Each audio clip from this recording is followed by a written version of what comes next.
de même que le Fils de l'homme soit élevé, afin que quiconque croit en lui ait la vie éternelle.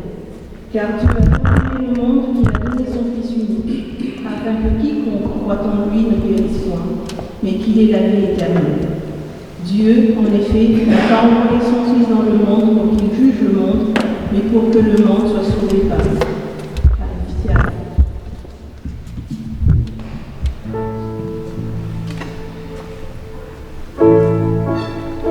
Allez,